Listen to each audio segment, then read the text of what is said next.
War between India और पाकिस्तान, ये जंग मुसलमान और हिंदू की नहीं है, ये जंग सियासतदानों की है। वो लड़ रहे हैं आपस में, मुसलमान और हिंदू दुश्मन नहीं है। कश्मीरी मुसलमानों ने डंके की चोट पे साबित किया है कि वो जो है सच्चे हिंदुस्तानी हैं। उन्होंने दिखाया कि इस्लाम क्या है, कैसे इस्लाम में लोगों की मदद की जाती है, कैसे अपने कंधों पे बिठा के लाए, कैसे अपने घर में मेहमान बना के रखे, कैसे लोगों के लिए खाना फ्री किए, कैसे लोगों के लिए पानी फ्री किए, कैब फ्री किए। ये दिखाता है कि इस्लाम क्या है। हमारे सियासतदानों का ये मौक़िफ़ है कि हिंदू मुसलमान का तो मुसलमान हिंदू का दुश्मन है। देश सारे कंट्री जान चुके हैं कि देश में धर्म की राजनीति कौन करता है। अगर धर्म की राजनीति ना हो रही होती तो वो शायद हिंदू पूछकर नहीं मारते। देखिए, आतंकवाद का कभी कोई धर्म नहीं होता। अगर उन्होंने हिंदू इसलिए पूछा ताकि देश में हिंदू मुसलमान हो, देश में धर्म की राजनीति हो। तुम बात कर रहे हो कि हमारा पानी बंद कर दोगे, ऐसे तो हम भी तुम्हारा नमक बंद कर देंगे। ये क्या बच्चों वाली जंग कर रहे हो कि पानी बंद कर दोगे? बताना ये पानी बंद कैसे होगा, मुझे नहीं सुनना है। मैं जम्मू कश्मीर का रहने वाला हूँ और नदी और नालों और दरियाओं को अच्छे से जानता हूँ। महीना तक रोका जा सकता है, लेकिन उस पानी के रोकने से जम्मू कश्मीर का नुकसान है। कश्मीर के कुछ दुकानदार हिमाचल में है, वहाँ का वीडियो वायरल हो जिसमें मालिकान को कहा कि आप इन्हें यहाँ से निकाल दिए वरना जिंदा जला देंगे। बात ही भैया, पाकिस्तान अपने मंसूबे में 4 आदमियों से कामयाब हो रहा है। हम जाहिलों की तरह लड़ रहे हैं। बात समझने वाली है। अगर आप नहीं समझोगे तो इस मुल्क के अंदर जाहिलियत और गोबर के अलावा कोई अकल नहीं आएगी। हम तो दूध पत्ती चाय बना लेंगे और उसके लिए किसी पानी की जरूरत नहीं पड़ती। और बात पानी की ही है ना,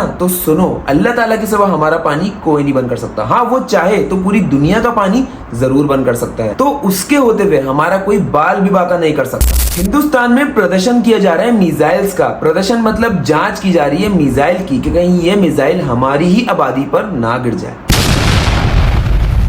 तो भाई एक बात तो तुम लोग समझ लो कि पाकिस्तान अगर प्रदर्शन करेगा भी तो पाकिस्तान में नहीं करेगा, डायरेक्ट हिंदुस्तान पर करेगा। लेकिन मैं दुआ करूंगा कि अकल आ जाए हमारे मुल्क के लोगों में कि हमें अपना खुद का नुकसान नहीं करना। तुम एक मिसाइल मारोगे, हम 10 मारेंगे, तुम 10 मारोगे, हम 20 मारेंगे, लेकिन फिर भी मरेगा कौन? नुकसान किसको होगा? तकलीफ किसको पहुंचेगी? हमें खुद को। ये सब बकवास बंद करो कि पानी बंद कर दोगे और आपस में एक होके देखो, फिर चारों तरफ तुम लोगों को अपने ही भाई और अपने ही लोग दिखाई देंगे। जय श्री राम का नारा लगा रहे तो कोई तकलीफ नहीं। हमें क्या तकलीफ है? आप अपने ईश्वर का नाम ले रहे हो, हमें क्या तकलीफ है? अब आप मुझसे कहो जय श्री राम कहो, भाई ये तो गलत है। आपसे कहूँगा भाई पढ़ नमाज, तो आपको बुरा लगेगा ना। ये सबसे पहले तो सारी चीजें भूल जाओ, पाकिस्तान और इंडिया को साइड कर दो और सिर्फ सोचो कि अगर ये जंग हुई भी तो पिसेगा कौन? आवाम। मरेगा कौन? हमारी और तुम्हारी आवाम, तुम और हम। तो फिर क्यों इस जलती हुई आग में हाथ डाल रहे हो जो बरसों से मुखालफिन ने पाकिस्तान और इंडिया के बीच जला कर रखी है? जिस आग में आज थोड़ा सा पेट्रोल भी डाल दो तो वो आग दहकने लगती है, हमारे बीच जंग छिड़ने लगती है। तो कश्मीर में गया हूँ, चप्पे चप्पे पे आर्मी रहती है देश की। 25 मिनट तक ये तांडव होता रहा। देश का कोई भी एक सेना का जवान वहाँ मौजूद नहीं। 2000 लोग बैठे हैं उस पिकनिक स्पॉट पे। गोलियों की तड़तड़ाहट सुनाई दे रही थी और देश की एजेंसियां, देश की सरकार का इतना बड़ा फेल्यूर क्यों जवाब नहीं दे पा रही है, तो उसको हिंदू मुसलमान कह रही है। आपको और हमें ये चीज समझनी होगी कि आज अगर इंडिया पाकिस्तान पर हमला करेगा तो पाकिस्तान में भी इंडियंस रहते हैं, और अगर पाकिस्तान इंडिया पे हमला करेगा तो इंडिया में भी पाकिस्तानी रहते हैं। तो अगर जंग करनी भी है तो पाकिस्तान इंडिया वर्सेस टेररिस्ट करो, ना कि पाकिस्तान वर्सेस इंडिया। तुम लोगों को क्या लगता है कि सारे पाकिस्तानी दूध के दूल्हे हैं या फिर सारे इंडियंस दूध के दूल्हे हैं? लेकिन एक चीज कॉमन है, तुम लोग मानो या ना मानो, इंडिया को पाकिस्तान से और पाकिस्तान को इंडिया से मोहब्बत है। जी सद्दाम। जय श्री राम। हमारी कुछ नहीं। अशहदु अल्ला इलाहा इल्लल्लाह अशहदु अन्ना मुहम्मद। जय श्री राम। जय श्री राम। जय श्री राम। पागल हो गए हो बिल्कुल। समाज के अंतर्गत में क्या दिखाना चाहते हो? मैं हिंदू सेना का प्रमुख हूँ, फिर भी मैं ये कह रहा हूँ बिल्कुल गलत हो रहा है। जो लोग शांति से बैठे हो उनको तुम बार बार उंगली कर रहे हो, बार बार उनको छेड़ रहे हो। सोते हुए सांप के लिए, सोते हुए शेर के लिए कभी छेड़ना नहीं चाहिए। मैं भी चाहूंगा, बचा नहीं पाऊंगा आपको।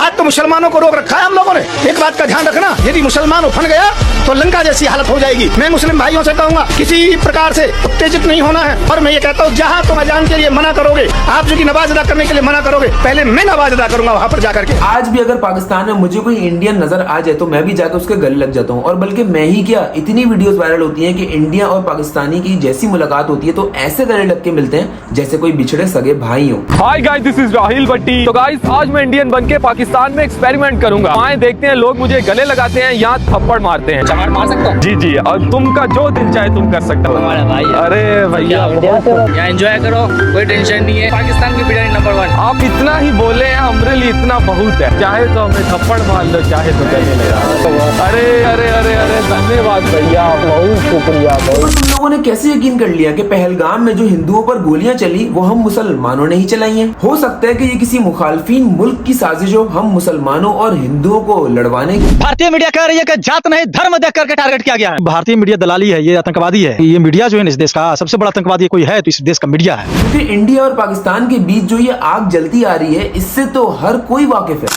भक्तों के मौके पर चश्मा चढ़ा हुआ है ना अंधभक्ति का, वो उतरना बहुत जरूरी है। जो हिंदू मुस्लिम के चश्मे से देख रहे हैं, तो हिंदू है मैं मुस्लिम हूँ। अरे इससे पहले कि हम हिंदू मुस्लिम मिलके नहीं रहते थे क्या? हमारे घर में फेस्टिवल होते थे, मुस्लिम आते थे, उनके घर में फेस्टिवल होते थे, हम जाते थे। एक ही मुद्दा है मोदी जी के पास और बीजेपी के पास, हिंदू और मुस्लिम को लड़वा दो और अपने रोटी सेकते रहो। लेकिन फिर भी इंडिया में हमारे मुल्क के झंडे को, हमारे मुल्क के लिबास को जमीन पे बिछा के पैरों तले उसको रोंदा जा रहा है, उस पे थूका जा रहा है। इतनी जहालत तो सिर्फ एक जाहिल ही कर सकता है ना।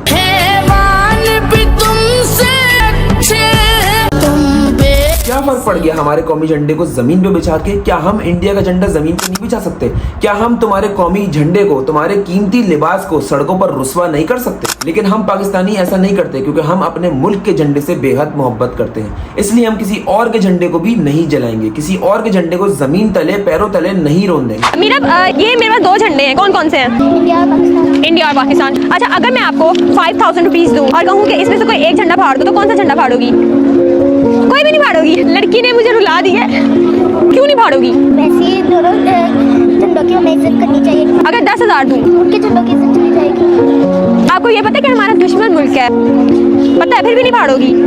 हमारे कल्चर के लोग भी रहते हैं। क्या बात है, वो कह रही है कि इंडिया में हमारे मुसलमान भी रहते हैं, तो हमें रिस्पेक्ट करनी चाहिए हर झंडे की। लेकिन हमेशा एक चीज याद रखना कि अगर आज तुम हमारे झंडे को पैरों तले रोंद रहे हो, तो कल तुम्हारे झंडे को भी कोई पैरों तले रोन देगा, जिससे तुम बेहद मोहब्बत करते हो, जिससे तुम बेहद प्यार करते हो। अगर तुम लोगों को यकीन नहीं है तो आओ पाकिस्तान और पूछो उन हिंदुओं से जो सदियों से यहाँ रहते हैं, पूछो उनसे कि कैसा है मुसलमान, कैसा है हमारा पाकिस्तान। और हमें तो पूछने की भी जरूरत नहीं है, क्योंकि मैंने तो खुद देखा है कि किस तरह इंडिया में हमारे मुसलमान भाइयों को तुम लोग नमाज पढ़ने पे पाबंदियां लगाते हो। मुसलमानों को तुमने नमाज पढ़ने का अधिकार छीन लिया। ईद में उनको नमाज नहीं पढ़ने दी गई। अगर सड़कों पे नमाज पढ़ोगे, डीएल रद्द कर दिए जाएंगे, पासपोर्ट जब्त कर लिए जाएंगे। घरों पे नमाज पढ़ोगे तो मुकदमे दर्ज कर दिए जाएंगे। और तुम कह रहे हो कि तुम गरीब मुसलमानों का ध्यान करते हो। इस तरह तुम्हारे पुलिस अफसर हमारे मुसलमान भाइयों को नमाजों में घसीटते हैं, उनको लाते घूसे मारते हैं, उनकी नमाज बर्बाद करते हैं, खराब करते हैं। तुम बेहिस हो, तुम बेदिल हो, कसम से बड़ा दुख होता है, बहुत तकलीफ पहुंचती है दिल को, लेकिन फिर भी हमें उस अल्लाह पे पूरा भरोसा है। वो इंसाफ करने वाला है और बेहतरीन इंसाफ करने वाला है, और वो बेहतरीन इंसाफ करेगा।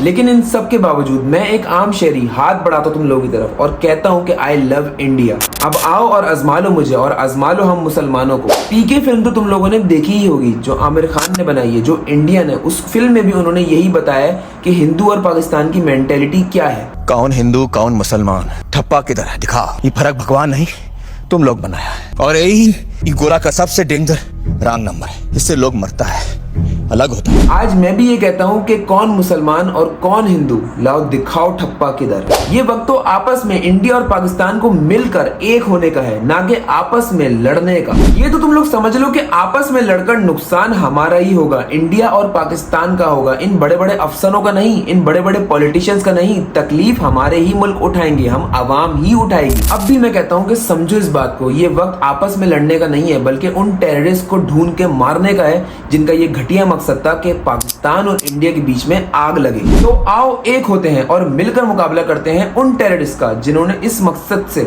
हमारे हिंदू भाइयों को मारा कि आज 25 मारेंगे और करोड़ों कल आपस में लड़कर खत्म हो जाएंगे। बस समझ लो इस चीज को कि ये एक साजिश है उन खबीसों की, जो चाहते हैं कि पाकिस्तान और इंडिया के बीच में आग लगी रहे। अब फैसला हमारे हाथ में है, या तो हम अपनी आंखें खोलें और इस साजिश को समझें, या फिर पाकिस्तान और इंडिया को कसूरवार ठहरा दें और तबाह कर लें अपने मुल्कों को। The choice is yours. इस वीडियो को ज्यादा से ज्यादा शेयर करें और चारों तरफ फैला दें। तो मिलता हूं मैं आप लोगों से अगली किसी वीडियो में, अगले किसी पार्ट में। तब तक के लिए अल्लाह हाफिज।